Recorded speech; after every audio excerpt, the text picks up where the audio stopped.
In the twilight of an empire that had stood for 1,000 years, a boy was born into a world of fading glory. His name was Constantine Palaiologos, a prince of the purple, destined to inherit a crown that weighed heavier than gold, for it was a crown of a dying realm. The year was 1405, and the city of Constantinople, once the queen of cities, was a shadow of its former self. Its magnificent walls, which had repelled countless invaders, were now crumbling, mirroring the decay of the Byzantine Empire itself. The dominion of the Roman eagle had shrunk to little more than the great city, a few scattered islands, and a sliver of land in southern Greece known as the Morea. It was here, amidst the ghosts of past grandeur and the looming threat of the Ottoman tide, that the last Roman emperor would be forged. As a young man, Constantine was not content to watch his heritage crumble to dust. Appointed as the despot of the Morea alongside his brothers, he quickly proved himself a capable and energetic ruler, a stark contrast to the weary inertia that had gripped the imperial court. While his elder brother, the Emperor John VIII, wrestled with theological debates and desperate diplomacy in Constantinople, Constantine took direct action. He poured resources and manpower into rebuilding the Hexamilion Wall, a 6-mile-long fortification across the Isthmus of Corinth, the ancient gateway to the Peloponnese. This was not merely a defensive measure, it was a statement of intent. Under his command, a new army was drilled and trained, their discipline and morale a rare flicker of the old Roman military prowess. Constantine was not just a governor, he was a restorer, breathing life back into the dying heartlands of Byzantium. With the wall rebuilt and his army ready, Constantine unleashed a storm upon the Latin principalities that had clung to Greek soil since the Fourth Crusade. In a series of swift and decisive campaigns, he drove the Latins from Patras and swept through central Greece, forcing the Duke of Athens, a Florentine vassal of the Ottomans, to pay him tribute. For a fleeting, brilliant moment, it seemed as though the Byzantine eagle was soaring once more. Greek lands that had been lost for centuries were reclaimed, and a sense of hope, long absent, surged through the beleaguered empire. His name was whispered with a mixture of awe and expectation, from the peasant fields of the Morea to the marble forums of Constantinople. Here was a leader who fought, who won, who believed. But as the embers of this resurgence began to glow, a cold wind blew from the capital. In the autumn of 1448, a ship arrived bearing somber news. Emperor John VIII was dead, having left no son to succeed him. The weight of the empire now fell upon the next in line. As he stood on the shores of the Morea, the man who had reconquered its lands now looked towards the horizon, towards the great city shimmering in the distance. The people had chosen him, the army had acclaimed him, and the Ottoman Sultan had assented. He accepted the throne not in the Hagia Sophia, but in the humble cathedral of Mistras, a symbol of his provincial beginnings and the diminished state of his inheritance. The boy born in the shadow of decline was now Emperor Constantine XI Palaiologos. His final and greatest task awaited him, to defend the walls of Constantinople and with them the 1,000-year legacy of Rome. In the heart of the Ottoman Empire, a new power was rising, casting a long shadow over the remnants of a once mighty civilization. The year is 1451, and a young, ambitious sultan ascends to the throne. This is Mehmed, son of Murad Tekin, a ruler whose intellect is matched only by his burning desire to conquer the city that has haunted the dreams of his forefathers. He is not a man to be trifled with, and his first actions speak louder than any proclamation. Mehmed swiftly consolidates his power, eliminating rivals and securing his authority. Then, with an eye fixed on the prize, he orders a fortress to be built on the European side of the Bosphorus, directly opposite an existing Ottoman castle on the Asian shore. This is the Rumelian Castle, or Boğazkesin, the Straight Cutter. Its construction is a masterpiece of military engineering, completed in a shockingly short time. Its purpose is singular and terrifying, to sever Constantinople's maritime lifeline and choke the city into submission. The cannon-lined walls now command the narrow waters, and no ship can pass without the Sultan's leave. The trap is being set. Within the ancient walls of Constantinople, a palpable sense of dread descends upon the populace. Emperor Constantine XI Palaiologos, a leader burdened by the weight of a dying empire, watches the Ottoman preparations with growing alarm. He presides over a city that is a ghost of its former glory, its vast expanse now sparsely populated, its treasury depleted.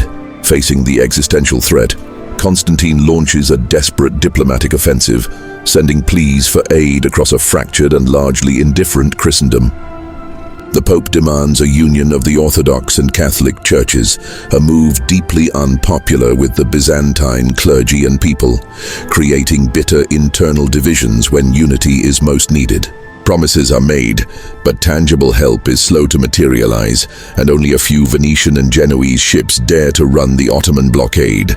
Just as despair begins to take root, a flicker of hope arrives.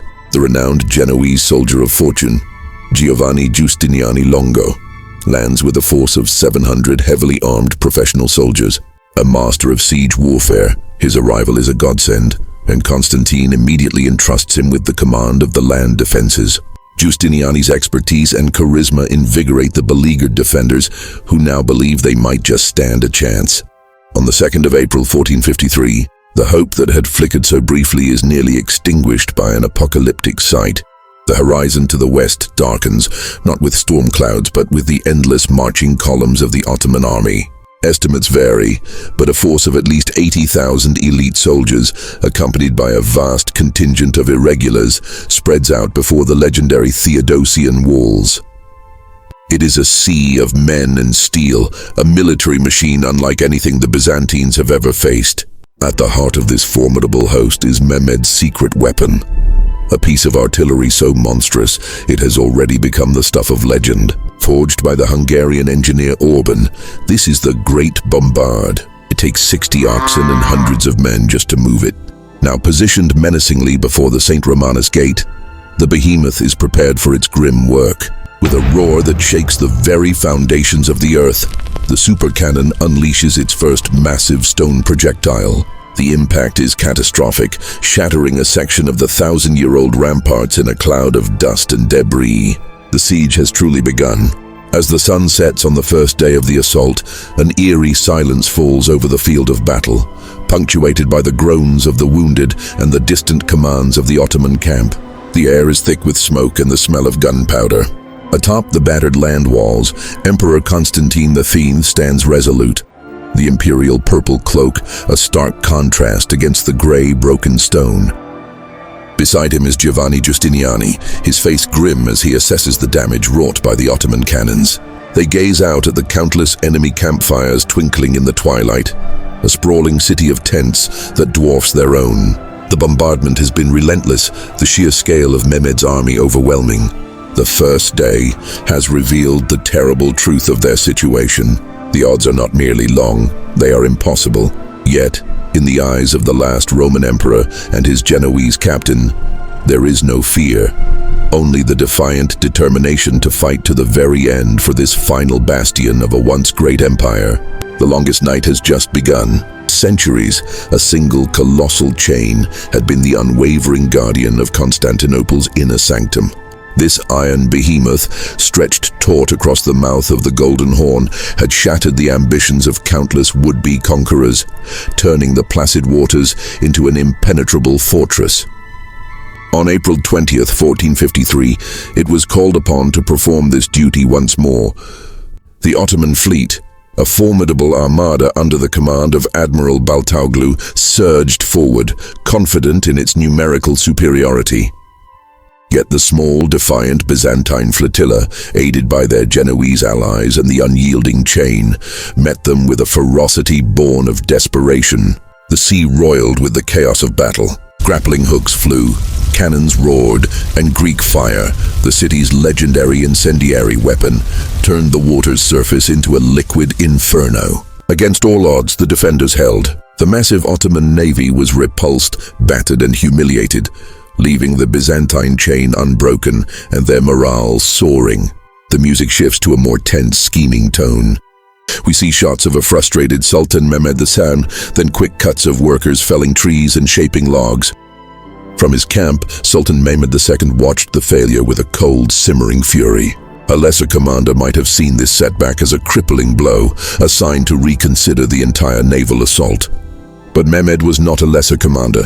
His mind, a crucible of ruthless ambition and startling genius, did not dwell on the obstacle. It sought a way around it. If he could not break the chain, he would simply render it irrelevant. An idea audacious to the point of madness began to form. He summoned his engineers and generals, laying out a plan that must have seemed like a fever dream. He would not sail his fleet into the Golden Horn. He would carry it. He ordered thousands of his men into the forests lining the hills of Galata, the Genoese colony that stood across the Horn from Constantinople. Their task was to construct a road where no road had ever been, a massive 2-kilometer-long causeway of timber, smoothed and slathered with grease and animal fat. The music builds to a powerful, awe-inspiring crescendo. Visuals show a massive nighttime operation, thousands of men and oxen pulling ships over a hill under torchlight. The night of April 22nd descended, cloaking one of history's most extraordinary engineering feats in darkness. Under the flickering orange glow of countless torches, the seemingly impossible became reality. An army of men, laborers and soldiers, their muscles straining and voices chanting, began to haul the Ottoman ships out of the Bosphorus. Teams of powerful oxen were yoked to massive wooden cradles built beneath the keels of each vessel. With a deafening groan of wood on wood, the first ship began its slow, surreal journey up the steep, greased incline. One by one, a fleet of nearly 70 smaller vessels was dragged overland.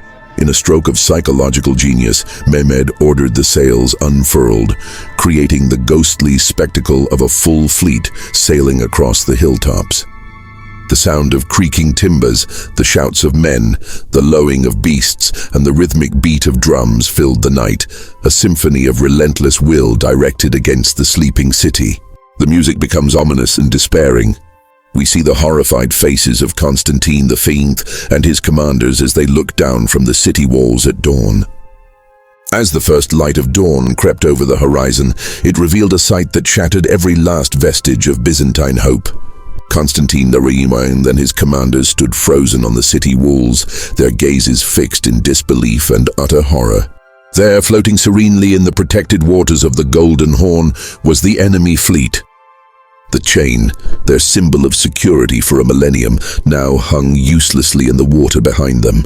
Mehmed's phantom fleet had bypassed their most formidable defense without a single shot fired. The city's weaker, less manned sea walls, once considered safe behind the chain, were now directly exposed to a new, unexpected front. The circle of steel and fire was closing, and for the defenders of Constantinople, the long, terrifying siege had just entered its final, desperate chapter. The final dawn broke over Constantinople on May 29, 1453, painting the sky in hues of blood and fire. After 53 days of relentless siege, Sultan Mehmed II, driven by ambition and religious fervor, prepared to unleash his final grand assault. He rode among his troops, a whirlwind of promises and threats, offering the wealth of the world's richest city to those who would breach its legendary walls. Gold, glory, and martyrdom were the prizes for a day of ultimate effort. Within the city's battered defenses, a very different scene unfolded. In the hallowed halls of the Hagia Sophia, Emperor Constantine XI Palaiologos, the last Roman emperor, gathered his remaining commanders and soldiers. His face was etched with the exhaustion of weeks of fighting, but his voice was firm. He spoke not of victory, but of duty. To their god, their city, and the 1,000-year legacy they were sworn to protect. It was a final, somber communion of men who knew they stood on the precipice of history, ready to face their fate with courage. As the sun climbed higher, the full fury of the Ottoman army was unleashed. The earth trembled under the thunderous roar of cannons and the pounding of thousands of feet.